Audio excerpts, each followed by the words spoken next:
I am an anti-feminist. Feminism is a mean-spirited, small-minded, and oppressive philosophy that can poison relations between the sexes, relations which for most of us provide some of life's deepest pleasures and consolations. Feminism has attempted to bully us all into accepting an obvious lie.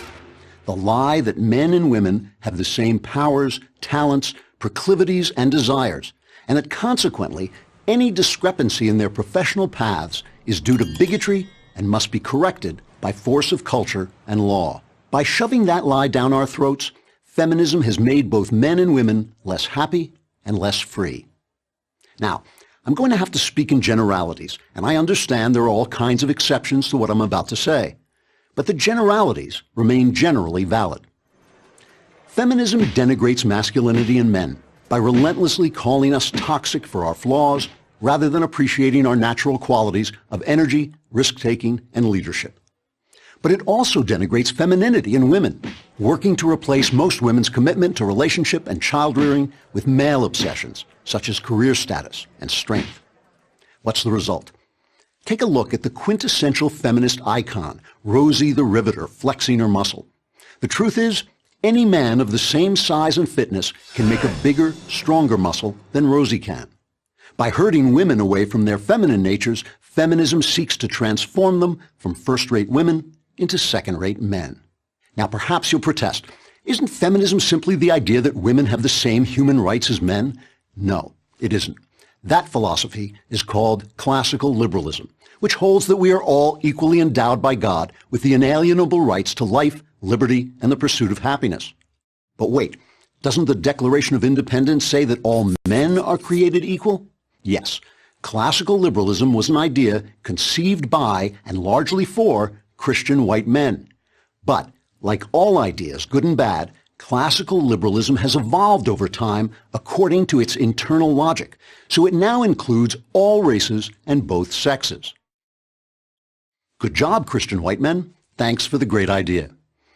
As its excuse for the damage it does to our lives, feminism has developed the historical mythology that men have oppressed women and now must be suppressed in their turn to even things out. Let me propose a different narrative that has the advantage of possibly being true. Insofar as men and women are physical creations, their central purpose is the production of more human beings. Women are therefore fashioned in body and mind to make and nurture children, and men to protect and support those children during their relatively long maturation period. All societies shape themselves around these necessities. They created structures that formalized gender roles and attempted to ensure the paternity of children so that men would care for their own. In many societies, these structures became increasingly ritualistic and oppressive for women. But the opposite happened in the Christian West. Why? Take a look at your Bible, Proverbs 31. The biblical ideal of a good woman is not only strong, kind, and wise, she's also a creative and economic dynamo. Christianity sanctified motherhood in the person of Mary and celebrated women's fortitude and virtue in the female saints. The church created a version of marriage intended to protect women and designed the philosophy of chivalry, which instructed men to use their superior strength for women, not against them.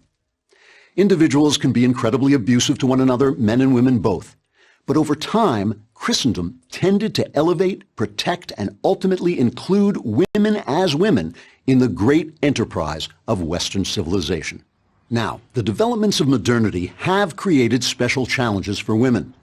Industry removed clothing and food production from the home to the factory, and thus deprived homemakers of their traditional businesses. Children lost their monetary value to parents by leaving home to fend for themselves.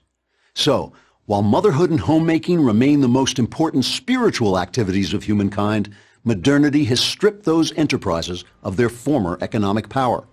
But in a Western civilization dedicated to equal rights, these challenges come along with fresh opportunities.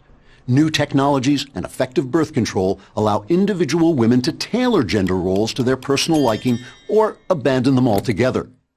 None of this is a reason to attack men. In fact, these new opportunities are largely the result of men's inventions and their ideas.